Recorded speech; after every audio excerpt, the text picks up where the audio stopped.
ছেলেকে আর বৌমাকে স্টেজে বস করাচ্ছে, প্যান্ডেলে আপনাদের দিকে বস করায় দিয়ে লোককে বলছে এটা আমার সরকারি বউ, সবাই দেখ। কেন বলে দিই ক্ষতিটা কোথায়?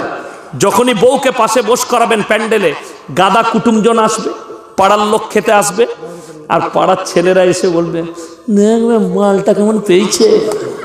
কি বলছেন, কেমন হবে বলুন? দারুণ লাগবে। নাউজুবিল্লাহ।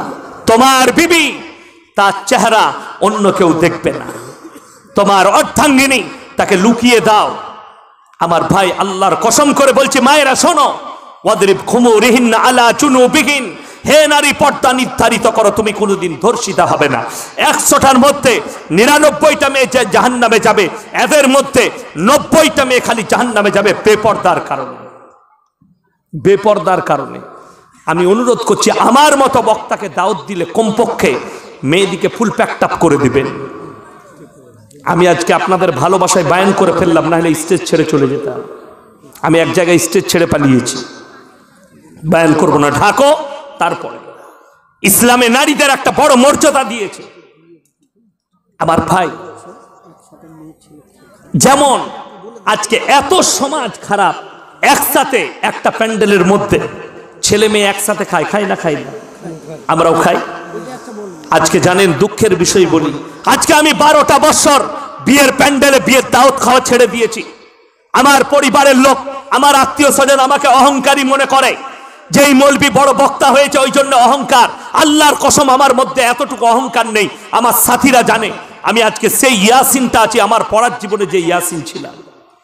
আমি আমার একটা বন্ধুর সঙ্গে কথা বলছিলাম, সাথীর সঙ্গে, দুজন ইউটিউবার আমার পাশে বসেছিল, কামড়াই আপনাদের। আমি তার সঙ্গে কিরকম কথা বলছি জানেন? ভাই তোর বউ কেমন আছে রে, এইভাবে কথা বললাম।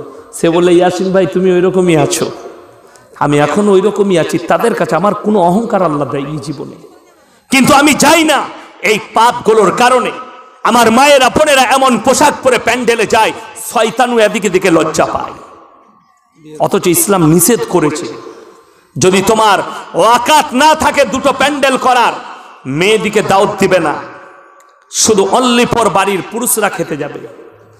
আমার ছোট ভাইয়ের বিয়ে দিয়েছি আমি, খুঁজলেন আমার গ্রামে গিয়ে, মেয়েদের প্যান্ডেল আলাদা, মেয়েরা আমার বাড়িতে খেয়েছে, ছেলেরা বাইরের প্যান্ডেলে খেয়েছে। মেয়েদিকে মেয়েরা খাইয়েছে, ছেলেদিকে ছেলেরা খাইয়েছে। এতটুকু ছ্যাবলাম না। আপনার যদি ওয়াকাত না থাকে, মেয়েদিকে দাওয়াত দিয়ে খাওয়াবার দরকার নেই। সব থেকে বড় কষ্ট এই দুঃখেতে শুধু তাই নয়, গান বাজনা করছে আর আমাদের মতো মৌলবি বসে খাবো। একটা মেয়ে নোংরা পোশাক পরে প্যাট আর পিঠ আর বুক বার করে এসে বসে খাবে, আর আমাদের মতো মৌলবি খাবো।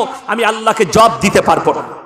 তাই যাই না, যদি আমার আত্মীয় স্বজনরা শুনে, তাদেরকেও বলবো তোমরা তোমাদের চোখ খুলে নাও, আর আমাদের মতো মৌলবি, আমার মতো আত্মীয়কে যদি দাওয়াত দিতে চাও, আজকে আমার বিবিকেও যেতে দিই না কোনো প্যান্ডেলে।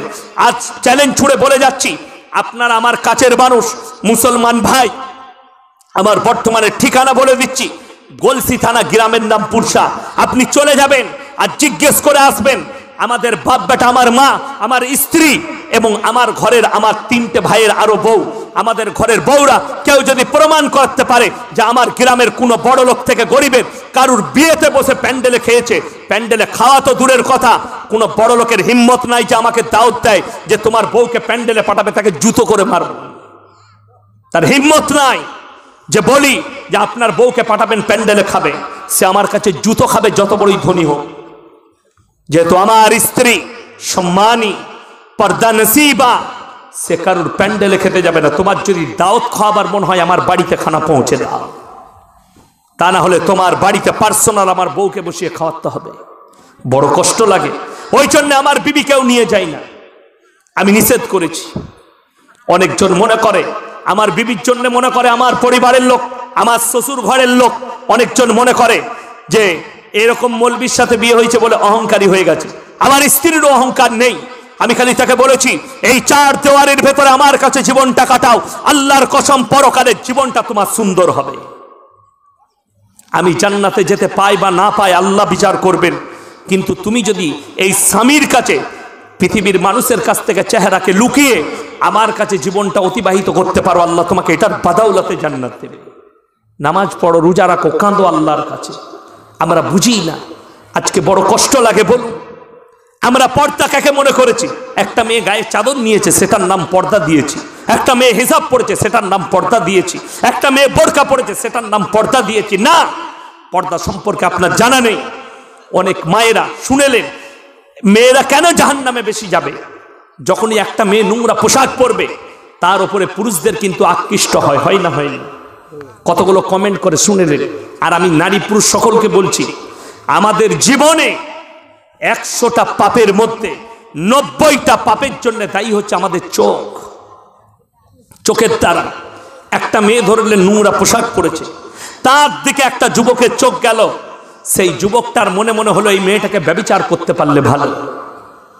ওই জন্য জানেন, যারা বাবা আছেন, যারা মা আছেন, যারা নিজেদের বাচ্চা বাচ্চা সন্তানের হাতে মোবাইলগুলো তুলে দেন, এই মোবাইলটা শুধু মোবাইল নয়, এটা হচ্ছে জাহান্নামের আগুন ওই বাচ্চাদের জন্য যারা নিজেদের সন্তান ছেলে মেয়ের হাতে মোবাইল তুলে দেয়।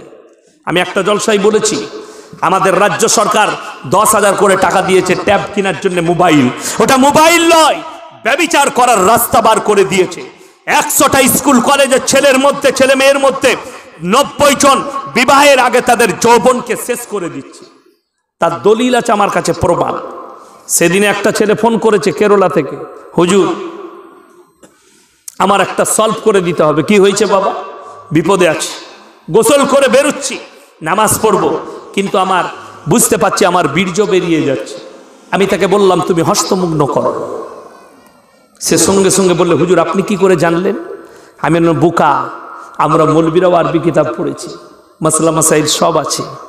কোন কাজটা করলে কি রোগ হতে পারে, কি পাপ হতে পারে, তুমি এই পাপ থেকে লিপ্ত হও, বঞ্চিত হও, নিজেকে বঞ্চিত করো। বলে হুজুর আমি তো লাইনই খুঁজে পাচ্ছি না, কি করে বাঁচবো? আমি বলি, শয়তান শোনো, তুমি যদি বাঁচতে চাও, তোমাকে যে লিপ্ত করেছে তার নামটা হচ্ছে তোমার মোবাইল। সে কাঁদতে লাগলো, হুজুর একদম সত্য কথা বলেছেন। আমি এই মোবাইলটাকে তোমার কাছ থেকে 1 সপ্তাহ দূরে রাখো, তুমি বেঁচে যাবে এই পাপ থেকে। 100টা মুসলমানদের যুবক যুবতী তারা নিজেদের যৌবনকে নষ্ট করে দিচ্ছে। কেন? বেঈমান কাফেরের মেহনত। আপনি আমার নাম সার্চ করবেন, 100টা নোংরা মেয়ের ছবি দিবে তার সাথে, আর আপনার নফস বলবে একবার ক্লিক করে দেখ না মেয়েটা কেমন। দেখবেন না, দেখবেন না, শয়তান ধোঁকা দিবে। আমার আগের বক্তা মাদানী সাহেব বলছিলেন না, ইন্না শাইতানা লিল ইনসানি আদুব্বুম মুবিন, শয়তান মানুষের প্রকাশ্য দুশমন। আপনি চাইবেন না আপনাকে করাবে। আর শুনেলেন, প্রত্যেকটা মা বোনকে বলবো, শরীরকে ঢেকে নাও, পর্দার মধ্যে এসো।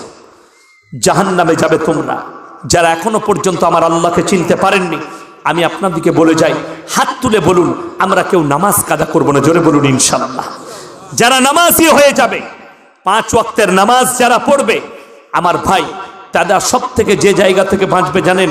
ইন্না সলাতা তানহা আনিল ফাহশাই ওয়াল মুনকার, নিশ্চয় নামাজ এমন একটা ইবাদত, অশ্লীল কাজ থেকে তাদেরকে বাঁচিয়ে ভালো কাজের দিকে নিয়ে আসে। জোরে বলুন সুবহানাল্লাহ। মায়েরা, বোনেরা, ভাইয়েরা সবাই 5 ওয়াক্তের নামাজি হন, সন্তান দিকে সুশিক্ষা দেন। বেঈমান কাফেরদের একটার পর একটা দাপট আপনার উপরে চাপতে চলেছে। শুনেলেন, বেঈমান কাফেররা যেভাবে আপনার উপরে দায় চাপাচ্ছে আপনি অনুভব করতে পারবেন না। আপনার ঈমান, কোরআন বিরোধী যে ষড়যন্ত্র শুরু হয়েছে, আল্লাহর কসম কোরআন প্রত্যেকটাকে ট্যাকেল দিবার জন্য তৈরি আছে। জোরে বলুন সুবহানাল্লাহ। কিছুদিন আগে দেখলাম কেন্দ্র থেকে সার্কুলার জারি হয়েছে, একটা আইন পাস হয়েছে আমাদের দেশে, সুপ্রিম কোর্ট রায় দিয়েছে। একটা মেয়ে, এই স্বাধীন ভারতে একটা মেয়ে, সেই মেয়েটা 6 মাস পর্যন্ত নিজের পেটের বাচ্চাকে নষ্ট করতে পারে, কোনো অপরাধ নয়। আপনারা জানেন এই আইনটা পাস হয়ে গেছে, পাস হয়েছে। যিনারা শিক্ষিত তেনারা পড়েছেন, পেপার পড়েন তারা পড়েছেন। এটা তারা শুধু মুসলমান মেয়েদের ক্ষতি নয়, গোটা ভারতের জীবন ব্যবস্থার ক্ষতি হয়ে যাবে।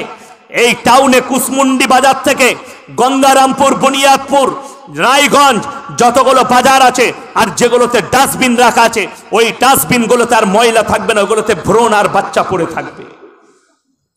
কোরআন বিরোধী কি করে বললেন? কোরআন খুলেন, আমার আল্লাহ রাব্বুল আলামিন 1400 বছর আগে বলেছেন, ওয়ালা তাকতুলু আওলাদাকুম খাশিয়াতা ইমলাক, নাহনু নারযুকুকুম ওয়া ইয়াকুম, হে আমার নবী বলো তোমরা দরিদ্রতার ভয়ে তোমাদের আওলাদকে কতল করো না। দরিদ্রতার ভয়ে আওলাদকে কতল করো না। আমি দেখলাম আমাদের ভারতে একজন ভদ্র মহিলা, নামটা তার জানি না, যদিও তিনি সনাতন ধর্মের, তিনি বলছেন हमारे देश में बच्चे के ऊपर रोक लगनी चाहिए। एक एक आदमी 4-4 बच्चे लेते हैं, 5 बच्चे लेते हैं, इसके ऊपर रोक लगनी चाहिए। अपनी डॉक्टरेर काছে যাবেন, যতগুলো হসপিটাল আছে সরকারি বেসরকারি সব লেখা আছে জন্ম নিয়ন্ত্রণ করুন, সরকারের অর্ডার এটা লিখে রাখুন, জন্ম নিয়ন্ত্রণ করুন। একটার বেশি বাচ্চা নিতে পাবে না আইন আনছে সরকার, দুটোর বেশি বাচ্চা নিতে পাবে না।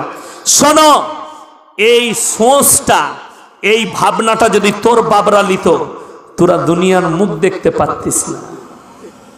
কথাটা বুঝতে পেরেছেন না পারেননি? আমি খুব সূক্ষ্মভাবে বুঝালাম।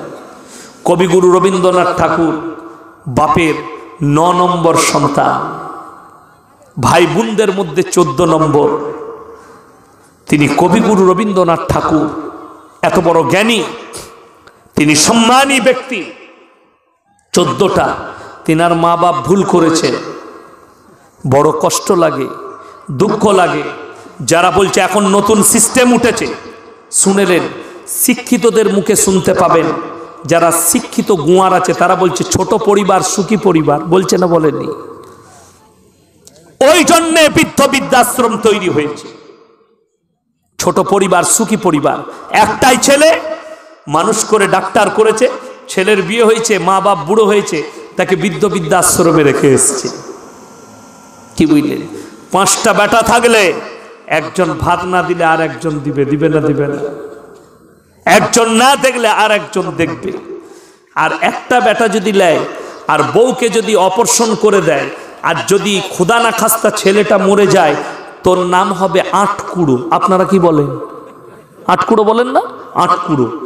বুড়ো বয়সে তোকে মুতে খেতে হবে, মুতটাই খেতে হবে, খাবার পাবি না, গু ঘাঁটতে হবে। বড় কষ্ট লাগে, দুঃখ লাগে, মানুষ বুঝে না, মন্তব্য করে বসে। আল্লাহ যে আসছে সে নিজের রুজি মেপে আসছে, যে আসে সে নিজের রুজি মেপে আসে। যে বলছে, সেই সনাতনী বোনটাকে পেলে বলতাম, হে আমার বোন, তুমি বলছো सरकार कहां से खाना देगा, सरकार कहां से नौकरी देगी, 5-5 बच्चे होंगे तो सरकार मकान कहां से देगा? सरकार खिलाता है कि भगवान खिलाता है? तुम तो भगवान पे विश्वास नहीं करती, क्योंकि खिलाने वाला जात तो भगवान है, तुम्हारा भगवान पे विश्वास है नहीं। हम अल्लाह पे विश्वास करते हैं, क्योंकि রুজির মালিক সকলে জোরে বলুন কে? আল্লাহ।